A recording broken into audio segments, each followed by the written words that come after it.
Hi Aquarius, this is Jov. Welcome po sa ating channel. Gamitin ang reading na ito bilang gabay lamang. Kung naka-resonate kayo, comment down. Kung hindi kayo naka-resonate, ibigay niyo po sa iba kasi general reading po ito. This is for you Aquarius.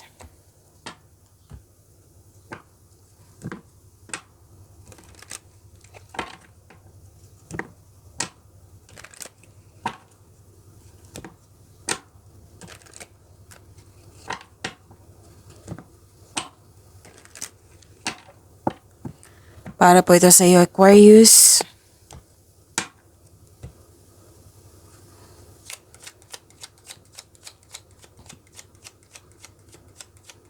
Maraming salamat po sa inyong patuloy na suporta at maraming salamat din po sa mga hindi nag-skip ng ads. Maraming salamat din po sa mga nag-donate. Sa mga hindi pa nag-subscribe, subscribe na po kayo at click bell notification para malaman nyo na may bago tayong video. Para sa mga gusto magpa-reading, comment po kayo ng personal reading. Again, comment kayo ng personal reading and check my reply sa comment section.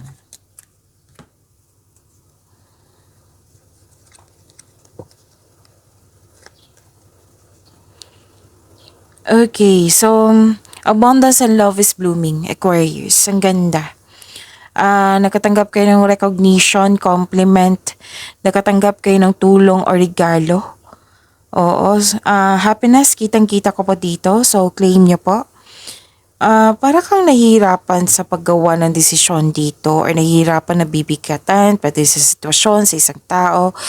At may kausap ka dito na pwedeng elders, wiser, mentor, parents, na marami na experience sa buhay. At nung nakausap mo siya, nagbigay siya ng wisdom message sa iyo at support. At siyang dahilan. Oo, siya yung isa sa dahilan na bumalik yung confidence mo. You're taking an action with courage na. Okay? And ayun. At may ending with you beginning ako nakikita dito, Aquarius.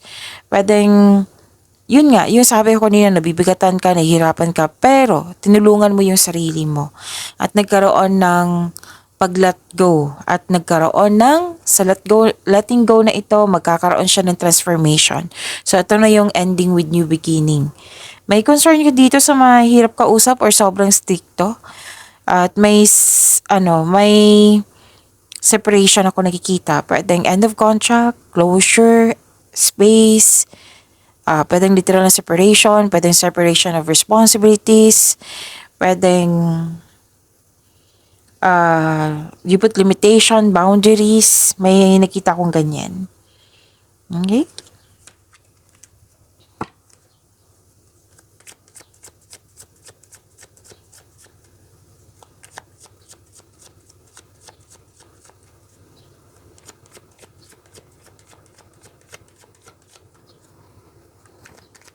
Energy po ni Aquarius.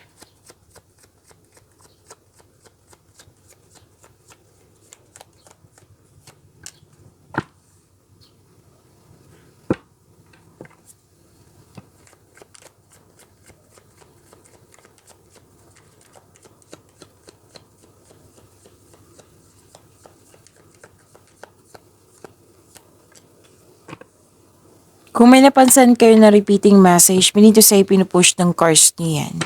Like for example, nanood kayo sa inyong weekly gabay tarot reading. So napanood niyo na ba? Oo.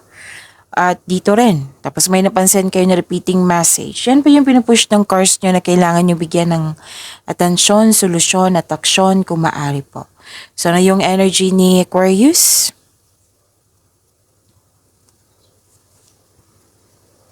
Lumabas pa rin dito Aquarius from your oracle cards here. Yung nahirapan kang gumawa ng desisyon, lumabas po siya dito. At dito tayo sa tarot cards nyo. Nahirapan kang magdesisyon. Nagbabalanse ka sa choices ng buhay. Nag-iisip ka muna bago magdesisyon para hindi maulit yung pagkakamali mo dati. So, kalma ka pero nakikinig ka sa iyong paligid. Pero pataktahan mo din yung sarili mo na hindi ka masaktan dahil sa traumang nangyari sa nakaraan.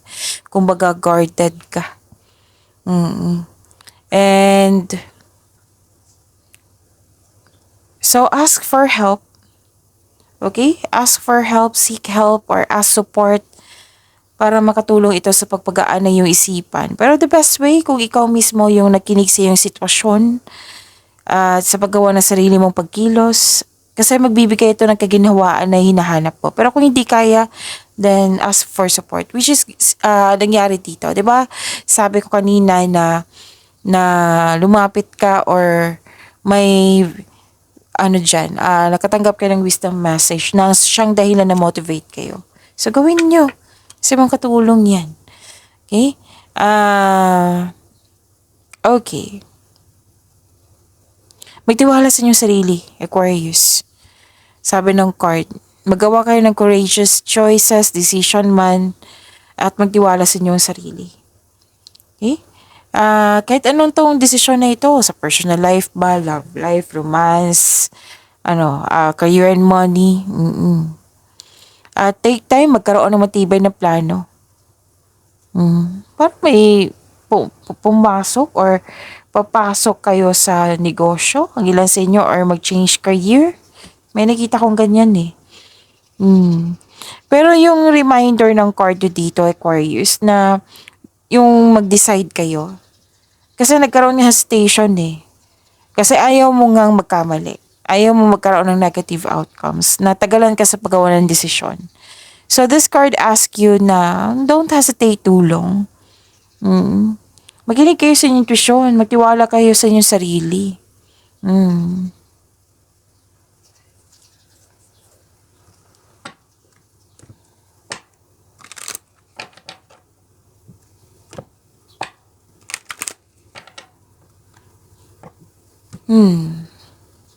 Happy kayo dito kasi may success at achievement na parating.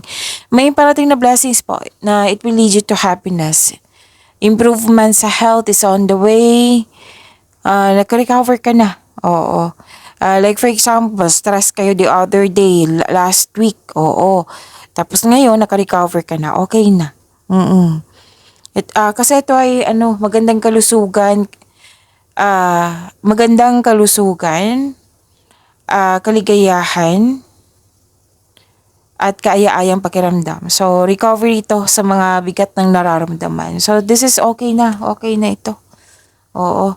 Ito yung sinabi ko sa inyo na tinulungan mo yung sarili mo. Diba? Sabi ko kanina, tinulungan mo yung sarili mo na mag-let go at nag-move forward. Ito na yung ending with new beginning. So, ang ganda ng new beginning nyo kasi success. Happiness. May nakita rin akong reunion dito. Oo. Okay, so okay. Komportable ka, secure ka sa bahay mo. Nag-rest day kayo sa inyong bahay. At may dito, nagkaroon ka ng time sa inner child mo or sa isang bata or sa mga bata. Kasi nagbibigay ito ng happiness sa iyo. So, sa mga bago dito, oo, na alam nyo naman na pag mag-spend tayo sa mga bata, 'di ba? Sa inner child mo or sa isang mother figure, mare-refresh yung energy natin 'yan. Okay? So enjoy your success.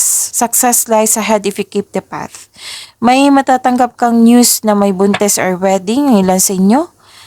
May happy bonding ako nakikita dito. Pwedeng may outing. Oo, plano or nagawa na. Or gagawin pa. Exciting opportunities, magkakaroon ng financial growth. Expect na recognition kasi makaka-receive ka ng acknowledgement that you deserved. Okay? At may grupo ng tao dito and I believe this is your family na very supportive sa iyo. Okay?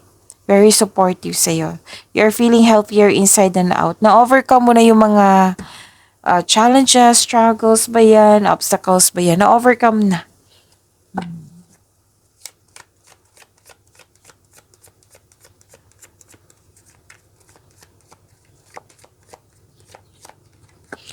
Message from Archangel Jophiel. Okay, get rid of clutter. Clear the energy around you. Oo. It might be some of you, nag-general cleaning kayo, nagligpit kayo, nagbawas kayo ng gamit. Okay? Pwede din, clear your space, cleansing. Yan ang sabi ni Archangel Jophiel.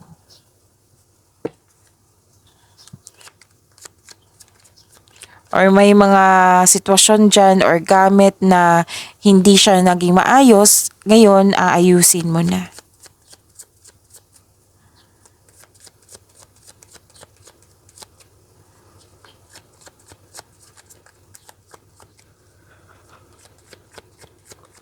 Career and money po ni Aquarius.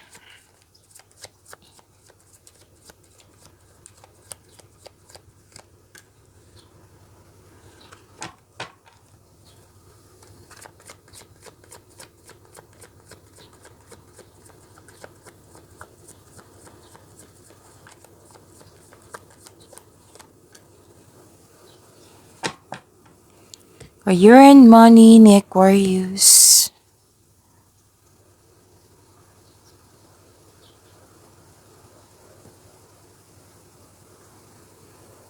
Okay, you have the power, authority, and protection. Actually, may tuto sa inyong desisyon, plano, ideas. Pero, ikaw yung nasunod. Oo. Ikaw yung nasunod. Authority, leadership, stability, and kalma kayo. Oo. Second card na nasabi dito na kalma kayo. Marami na kayo napadaanan na hirap sa buhay bago naging successful. At magaling kayo na leader, sabi ng card niyo po. Leader kasi isang team ba? May-ari ka ng negosyo, may supportive ka na co-workers. Malaki ang tiwala ng mga tao sa iyong strength and skills. You're making tremendous progress in your career. Nag-level up ka na, may promotion. Okay? Pwede nag-level up din sa negosyo kasi naka-highlight yung negosyo din dito. So, malakas ang loob mo. Malakas ang loob mo, matapang, charismatic, yan.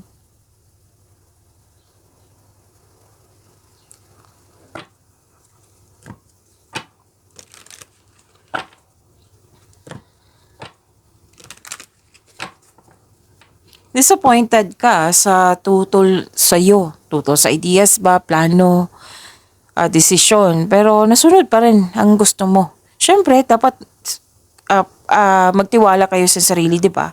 Sabi ng energy cards mo kanina. At may naulit kasi na nangyari. Pero nangyari na to last week. Oh. Basta pwedeng nangyari na ito na na-disappoint kayo. Pero naayos na to. Nagpa siya ka kasi na mag-move forward na tapos susunod yung gusto mo. Kahit may tutol. So, dapat lang ikaw ang masunod. Okay, at kung ano man yung sabi ng card dito, kasi may loss of connection ba, loss of things, or loss of opportunity na nangyari sa might be nakaraan na or last week na naalala nyo. So, dito kasi, nag-move forward ka na. Kaya nagkaroon na new beginning, right? Oo. Pero then, may mga pasaway dyan. So, nakita ko naman dito, nagkaroon ng process. Kasi gusto mo magkaroon ng healing. Kaya nga bumalik yung, mo dito, confidence from your energy cards to here. Bumalik yung confidence mo. Okay? So, take an action pa rin. Take an action pa rin si Aquarius. Nakikita ko dito.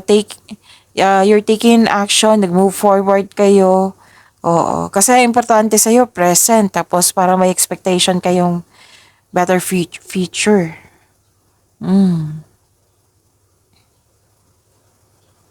At, okay. May signing of contract din. May signing of contract ako nakikita dito ang ilan sa inyo. Or deal. Nagkasundo kayo sa isang tao. Oo. At nakita ko dito yung challenges pero huwag kayong mag-alala. Kasi nakikita ko naman dito magkakaroon siya ng positive outcome. So, dalawang card na mismo nagsabi dito na may positive outcome. At any kind of negotiation, Job interview ba ito? Any kind of negotiation basta tungkol sa career and money. Magiging successful ito. Oo, sa pinansyal, mabalanse na ang kaperahan mo at mas mai improve pa ito. May hustisya na parating. Okay, this card asks you to use your logic and your main objective dahil ito ay makatulong na ma-uncover mo ang katotohanan sa isang sitwasyon. Kung may legal concern kayo, mararesolve po ito. Mananalo ka. So, may signing of contract kung nakikita dito or pagkakasundo, deal, nag-usap kayo, tapos deal, nagkaroon na agreement yan. So, this card advise you to stay true to yourself and act with integrity. Okay? Have faith na yung balance na sitwasyon are now working out in your favor. So, pabor na sa iyo. Yung naging maayos na nga. Okay?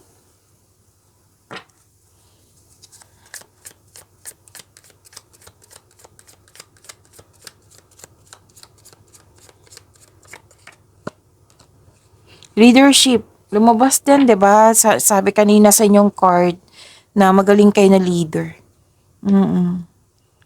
You're stepping into a role as a leader, you're ready. It might be kasi may sabi kanina promotion, 'di ba? So it might be leader kayo tapos may leadership role na inoffer na naman sa iyo. Oo. So, once you accept and step into your power, your career will soar. Wow! So, pag-isipan niyo na mabuti yan, ha? Yung offer na yan. Kasi may potential eh. Sinabi dito, your career will soar.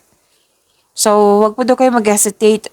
Kasi may sinabi dito, fear is holding you back. Oo.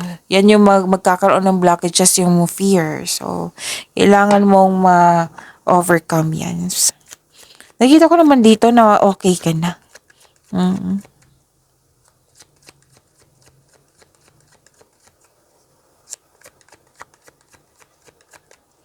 Love life, self-love, partnership, and romance ni Aquarius.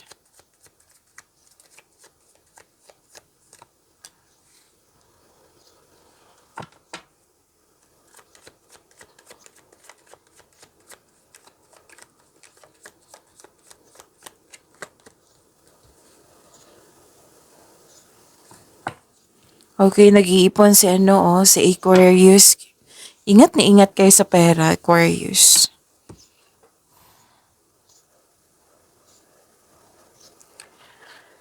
Sa love life, self-love, partnership, and romance. New beginning. New beginning pa rin to, abundance. May parating na blessings, gift from the universe. At action to gumagawa ka ng action. So, sa mga single dito, may parating na love or romance. Para sa mga marelasyon sa buhay mag-asawa, level up to So, nag-iipon ng pera para sa pag-level up nyo. Pwedeng paghahanda sa pagsasama, bibili ng properties, basta project to. Oo. Tapos, may ilang couple dito na kontento na sa inyong pagmamahalan. Kita ko talagang nag-iipon kayo ng pera.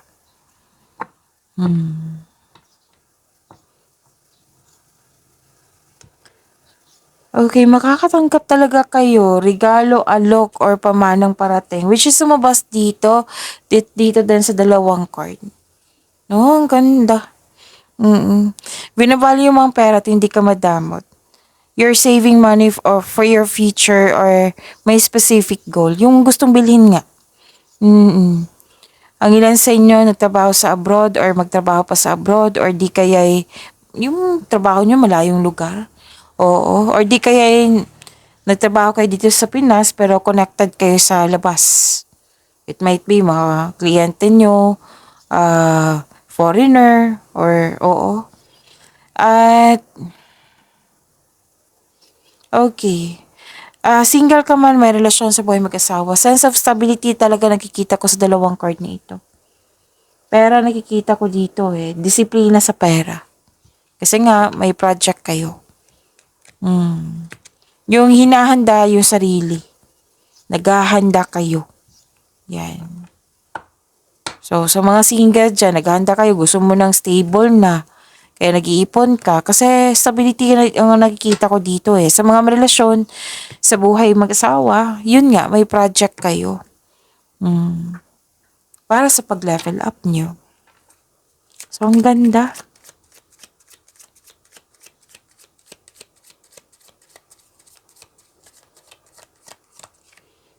May gustong magpatayo ng bahay. So, any kind of structure, pwede din negosyo to. Structure kasi nakikita ko dito. Twin flame. This person is your mirror soul. This is why this connection feels so sacred to you. Wow. Pag-imanin niyo po yung blessings na binigay sa inyo. Aquarius, see you tomorrow. Maraming salamat.